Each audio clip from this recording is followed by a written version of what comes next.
तो जी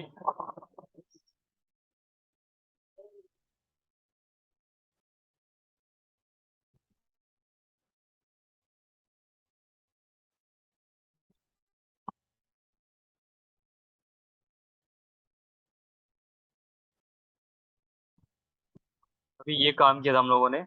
ठीक है, फॉर्म क्रिएट कर लिया। फॉर्म में हम लोगों ने यहाँ पर ये आईडी और ये दोनों बना दी। उसके बाद एक बटन दिया और बटन को ये वाला नाम इस जगह पास करा दिया और कहा कि इनके अंदर जो आईडी में वैल्यू आ रही है उठा के इन वेरिएबल के अंदर स्टोर कर दो। उसके बाद एक और मैं यहाँ पर बना रहा हूँ, ये वाली, और उसमें भी एक आईडी दी जाएगी, एक और आईडी जिसका नाम रखेंगे रिजल्ट। और वहां पर आके हम रख देंगे H1।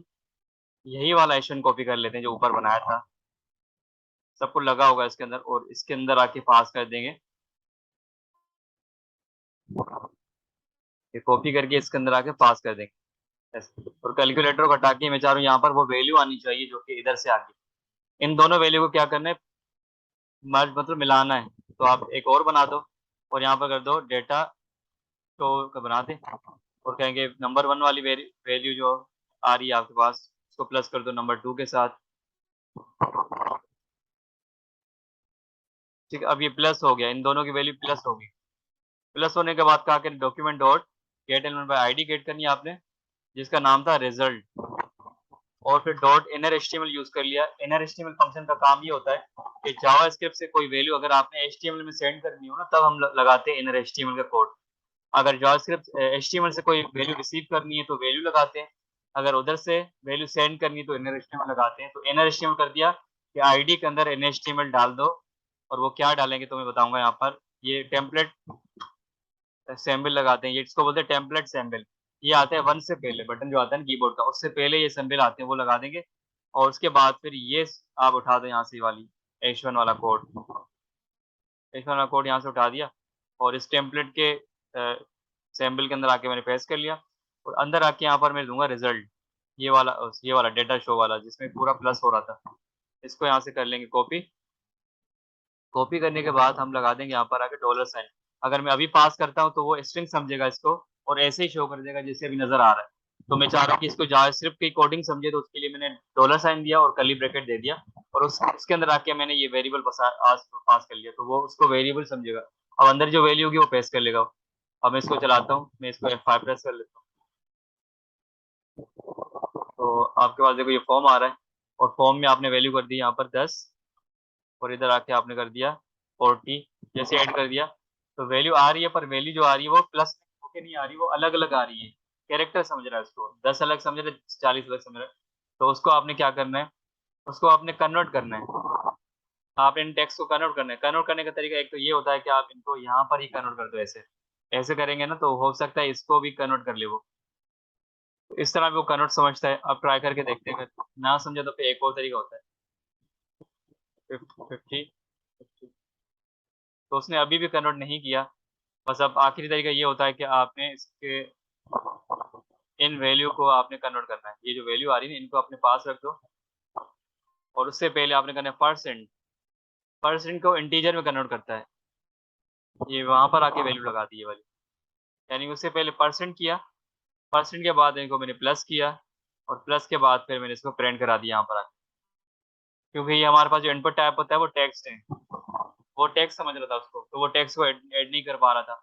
मैं रिफ्रेश करूंगा यहाँ पर 100 100, सॉरी 50 50, इसको कहूँगा 100 दे दो। ठीक है, और मैं चाह रहा हूँ जब मैं सबमिट कर दूँ तो उसके बाद ये फील्ड खाली हो जाए। देखो ये लिखी है मैंने फील्ड 100 और यहाँ पर 100। ठीक है, ऐड किया तो अभी भी ये प्लस ये तो आ रहा है, पर अभी भी ये देखो वैल्यू आ रही है। तो इस वैल्यू को चाह रहा हूँ खत्म हो जाए सबमिट के बाद। तो इसी को कॉपी कर लो, उसके बाद पेस्ट कर लो। और पेस्ट करने के बाद जहाँ पर आपने डेटा दिया था, ये वाला और ये वाला डेटा, उसके आगे आपने करना है, वैल्यू के आगे करना है ये और ऐसे। यहाँ इसके आगे आप नल पास कर दो, ये नल की वैल्यू पास करा दो तो वो नल हो जाए, खाली हो जाए। ठीक है, सबमिट के बाद ये खाली हो जाएगी। रिफ्रेश करूंगा मैं 200 300, तो देखो वो खाली भी होगी, रिजल्ट भी आपके पास आ गया। ठीक है, और फिर हम इसमें डिस्प्ले की क्लास कर लेते हैं 5th।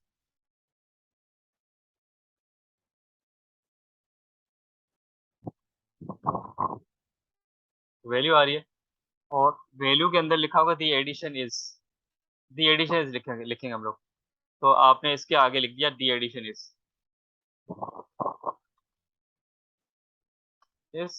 इक्वल कर दिया और रिफ्रेश किया, और आपने कहा 200 20 और 30, दी एडिशन इज 50। हेडिंग मैंने बड़ी दी है, इस वजह से ऐसे आ रहा है, या फिर आप हटा दो भले, अगर आपको बुरा लग रहा है तो आप हटा दें। अब हम करेंगे इसके ऊपर एनिमेशन। एनिमेशन यूज करने के लिए हमारे पास यहाँ पर आता है style dot animate, style dot c s s कर लो, style dot c s s, नहीं बल्कि एनिमेट,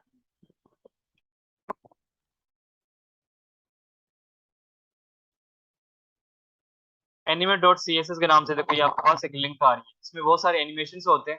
आपने इस लाइब्रेरी को करना है क्लिक, क्लिक करने के बाद आपके पास एनिमेशन ऐसे चलेगी, यहाँ से आपको बाउंस करके दिखाएगा, ये टेक्स्ट पे बता रहे देखो। इसी तरह मैं इसको फ्लश करूंगा और फल्स करूंगा, इसी तरह मैं शेक करूंगा, ये सारी एनिमेशन यहाँ पर यूज होती है। हमें यूज करना है एनिमेशन। एनिमेशन यूज करने से पहले आपको इसके यूआरएल को कॉपी करना पड़ेगा, ये एक यूआरएल इसके साथ आता है, ये वाला, ये आप पूरा यूआरएल कॉपी कर लो और हेड में लगा दो। ये सीडीएन की लिंक होती है, इंटरनेट होगा तो चलेगा। इस सीडीएन लिंक को मैंने कॉपी कर लिया। उसके बाद आएंगे हम लोग हेड के बाद का आता है, तो हेड के अंदर टाइटल के बाद, हेड के अंदर टाइटल के बाद लिंक मैंने पेस्ट कर ली।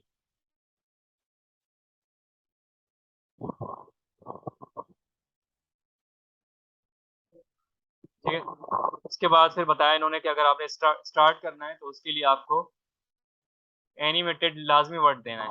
ये एनिमेटेड वर्ड होता है, अगर आप इसको इनिशलाइज करवाना चाह रहे हो ना, तो आप एनिमेटेड क्लास दे दो।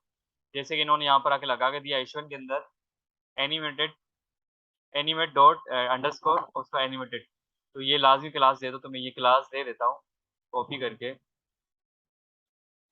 अपने टेक्स्ट पे, जहाँ पर ये टेक्स्ट था, यहाँ पर आके क्लास ये लगा दी मैंने एनिमेट, एनिमेटेड। उसके बाद फिर कौन सा एनिमेशन, तो देखो आपके सामने बहुत सारे इन्होंने एनिमेशन दिखाए थे ये वाले, तो मुझे लगाना है यहाँ पर ये वाला एनिमेशन, जेलो वाला। क्लिक करा तो देखो ये ऐसे मूव हो रहा है, तो इसको यहाँ से करूंगा मैं क्लिक, क्लास कॉपी हो गई, और फिर आप उसके आगे ये क्लास पेस्ट कर लो, ये वाली जेल वाली। अब हम अपने प्रोग्राम को चलाते हैं, मैं रिफ्रेश करूंगा और देखो 50 प्लस 50 करके मैं जैसे ऐड करूंगा, इसने वर्क नहीं किया, मेरे ख्याल से 2 लिंक्स होगी।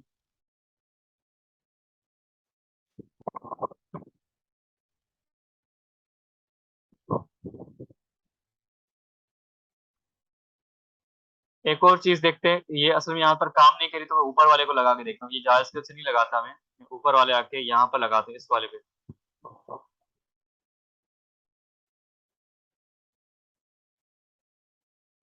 नहीं कर रहा इसके ऊपर भी।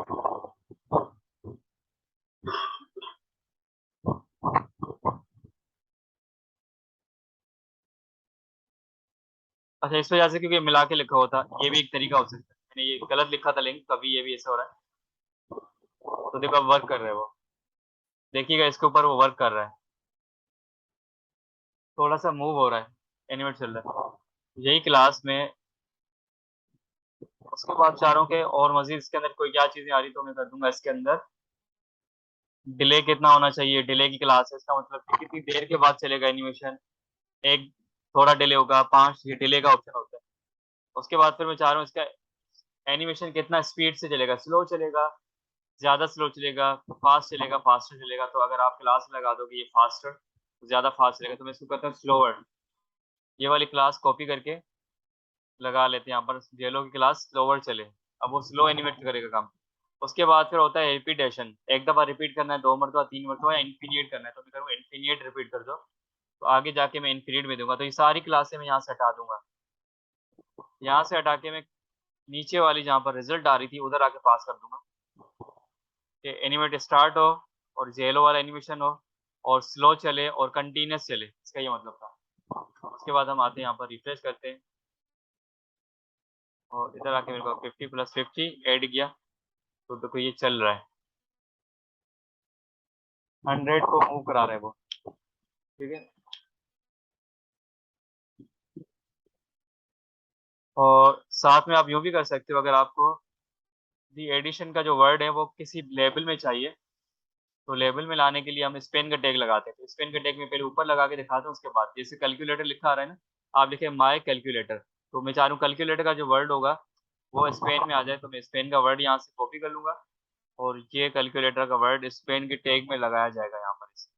उसके बाद उसके अंदर क्लास, मैंने कहा कि बेज बना दो इसको, और जो बेज का कलर होगा वो होगा पीजी, आप कर सकते हो डेंजर। इससे ये होगा कि आपका जो वर्ड होगा ये माय कैलकुलेटर का जो ये होगा ये रेड में आएगा आपको, ठीक है, ये रेड में आएगा। आप चाहो तो ग्रेडियंट कलर लगा सकते हो उसके ऊपर, यूआई ग्रेडियंट कलर होते हैं ना, उसमें से कोई कलर पसंद आ गया तो आप वो भी लगा सकते हो इसके अंदर। जैसे कि यहाँ से आके मैं कलर उठाता हूँ कोई और, मैं कलर उठाता हूँ ये वाला कलर उठाते हैं और इसका कोड कॉपी कर लूँगा मैं, कोड कॉपी कर लिया। और जहाँ पर ये था बेज डेंजर था, इसको डेंजर को हटा के करूँगा मैं बीजी माय लिखूँगा, और फिर यहाँ पर आके कर देंगे बीजी माय, और उसके अंदर मैं ये क्लास कर दूंगा कलर। अब आपके पास जो आप कोड होगा वो ऐसे आएगा, शायद डैश देना था, ये इस तरह आ गया माय कैलकुलेटर, उसके बाद आपका फॉर्म आ गया। और आपने यहाँ पर रिजल्ट भी आपके पास एनिमेटेड टाइप की आ रही है। कॉलम की साइज हम करते हैं 6, और उसके बाद फिर ऑफ साइड करता हूँ मैं 3, 2 कर।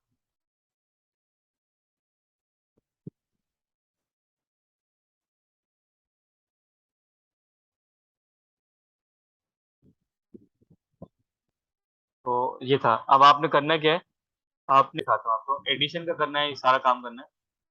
तो उसके लिए फिर आप जो बटन थे ना, इन बटन को आप बना दो स्मॉल। इसमें आप जो ये होता है हमारा बिग बटन कर रहा है, इसको मैं करता हूँ इसको S M B T N S M B T N S M कर लूंगा, और ये बटन मेरे पास ज्यादा होंगे। अब आप इसका देखेंगे व्यू ऐसे आएगा आपके पास। सारा काम करे, ये एडिशन का करे, मल्टीप्लाई का करे, ये सारा काम करे। एक का नाम ऐड कर दिया, दूसरे का नाम कर दिया मल्टी,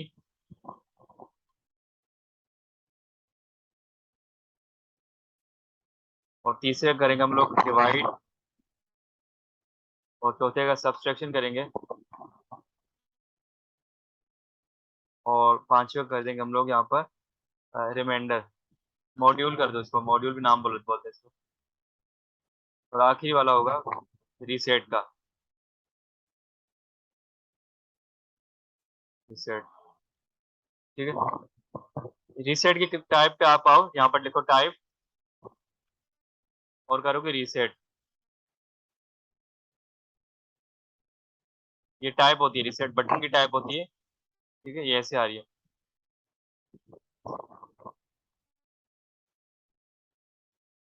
बस। और सारे बटन को सेंटर करना है, तो आप जैसे कि बताया था कि आपका पेरेंट टैग होता है, इसको अगर आप सेंटर कर देंगे तो सारी चीजें सेंटर कर देगा, तो मैंने कहा सारा सेंटर कर दो। सारे बटन सेंटर पे आ गए।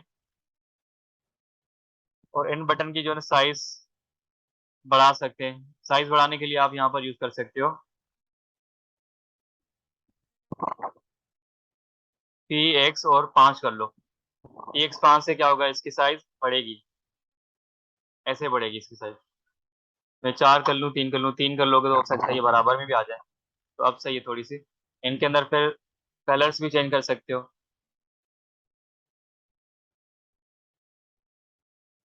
कलर करने के लिए पहले आपने डेंजर कर दिया, ऐड के लिए आप करते हो सक्सेस, और फिर मल्टीप्लाई के लिए करते हैं हम लोग इन्फो, और फिर डिवाइड के लिए करते हैं हम लोग डार्क, और सब्सट्रैक्शन करते हैं डेंजर, और मॉड्यूल के लिए हम करते हैं इसमें वार्निंग। सारे आपके पास कलर आ गए। रीसेट का बटन कर लेते हैं हम लोग यहाँ पर प्राइमरी,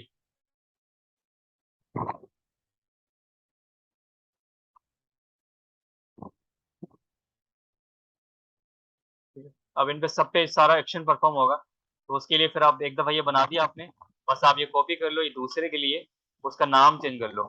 हम करेंगे यहाँ पर, दूसरा हमारा था बटन मल्टीप्लाई, तो आप यहाँ पर मल्टी का नाम दे दो और इस नाम को यहाँ से कॉपी कर लो और फिर यहाँ पर आके इसके बाद पास करा दो। इधर आके मैंने पास करा लिया और फिर मल्टीप्लाई का सिंबल लगा दो इधर आके, जहाँ पर एडिशन था उधर आके आपने कर दिया मल्टीप्लाई का सिंबल। ये मल्टीप्लाई का काम करेगा, चेक करके देख लीजिएगा। मैं कहता हूँ रिफ्रेश, और यहाँ पर होगा 50 और 40 और मल्टीप्लाई को करूंगा, ये देखो, तो देखो मल्टीप्लाई किया उसने। ऐड कर दूंगा तो ऐड भी कर देगा, ये मल्टीप्लाई करेगा। मैं करूंगा 100 और 5 मल्टीप्लाई 500। ठीक है, इसी तरह दूसरा कर लेते हैं। मैं आके यहाँ पर कर लूंगा कॉपी, उसके बाद पेस्ट कर लिया। उसके बाद बटन हमारे पास आ रहा है डिवाइड का, तो आप इसका नाम रख दो डिवाइड। डिवाइड, और ये नाम उठा के आप डिवाइड के बटन पे आके पास करा दो, जाके इसी बटन पे चले, तो डिवाइड के बटन पे आके मैंने पास कर दिया और डिवाइड का सिंबल आके यहाँ पर लगा दिया। जहाँ पर एडिशन था, मल्टीप्लाई था, वहाँ पर डिवाइड का सिंबल। आप इस तरह बनाते जाओ सारे बटन। डिवाइड के बाद मैंने दिया था सब्सट्रैक्शन का,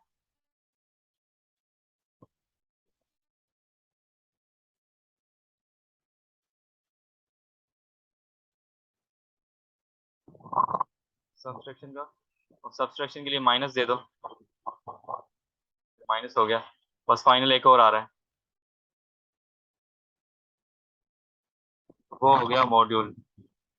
और मॉड्यूल का नाम कॉपी किया और यहाँ पर सिंबल भी हम करेंगे परसेंटेज का सिंबल। ठीक है, और यहाँ पर आके हम देंगे मॉड्यूल।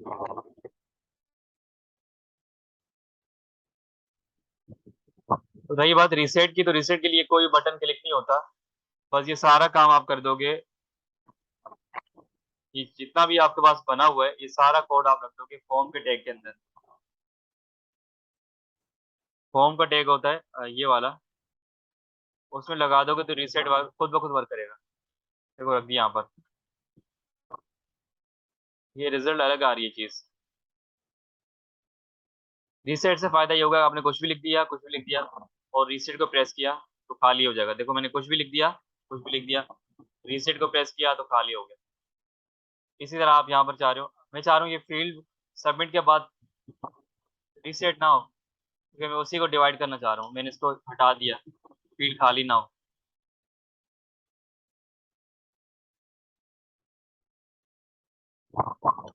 नल वाली वैल्यू जो लिखी थी ना, वो मैंने हटा दी। मैं चाह रहा हूँ उसी से देखो डिवाइड करना, उसी वैल्यू से देखो सारे काम। अब हम रिफ्रेश करेंगे और यहाँ पर आ करेंगे 100, उसके बाद फिर मैं 20 कर दूंगा। अगर मैं करूंगा तो ये ऐड कर देगा इसको, ये कुछ गड़बड़ कर रहा है।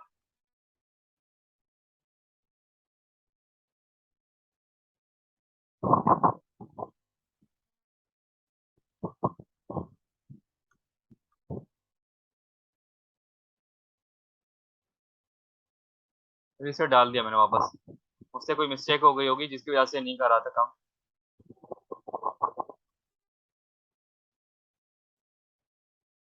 हाँ, ये इसलिए काम ऐसे कर रहा है क्योंकि ये जो फॉर्म था हमारा इसमें पड़ा हुआ है और वो सबमिट कर रहा था उसको, तो उसकी वैल्यू रीसेट हो रही है, तो ये फॉर्म हटा ही देता हूँ मैं। रीसेट का हम बाद में देख लेंगे, उसके लिए मैं कोई और काम कर रहा हूँ। मैं इसको कर दूंगा ऐसे, और रीसेट का भी फंक्शन बना लेते हैं। रीसेट के लिए भी मैं बनाऊंगा इसका फंक्शन, ताकि फील्ड ही खाली हो जाए। ये पूरा कॉपी कर लिया ऐसे, यहाँ से यूँ, और इसका नाम दीजिएगा रीसेट, या फिर क्लियर का नाम दे देते क्लियर। और उसके बाद मैं चाह रहा हूँ इसमें प्रेस करूँ तो ये ऐसे हो जाए, तो मैंने सारा कट कर लिया। ठीक है, और इसका नाम यहाँ से कॉपी कर लेंगे क्लियर का, और ये चीज़ें मैंने ऐसे रखी है बस। और फिर जो आखिरी बटन था हमारा जिसका नाम था, इसको मैं करूँगा नॉर्मली जैसे था, और यहाँ पर ऑन क्लिक में चाह रहा हूँ प्रेस करूँ तो वो रीसेट हो जाए। ऑन क्लिक, पास कर दिया, और इनकी आखिरी वाली वैल्यू हटा दी गई, क्योंकि ये बटन से हो रहा है तो मैं दोबारा सबमिट भी ना कर। एक ही चीज़ें वो वही आ रही है बार बार लिखी हुई। आप एक बना देंगे तो बाकी आराम से बन जाएगी आपसे ही। अब मैं रिफ्रेश करूंगा, इसको मैं टाइप करता हूँ और इसको टाइप करता हूँ, और जैसे इसको प्रेस करूंगा खाली हो जाएगा, ये ऐसे खाली होगा। बाकी वैल्यू हमारे पास सेम ही रहेगी। जैसे 100 किया मैंने इसको और यहाँ पर मैंने कर दिया 50, तो ये ऐड कर देगा, ये मल्टीप्लाई कर देगा, ये डिवाइड कर देगा, ये सब्सट्रैक्ट कर देगा, ये मॉड्यूल कर देगा और ये रीसेट कर देगा।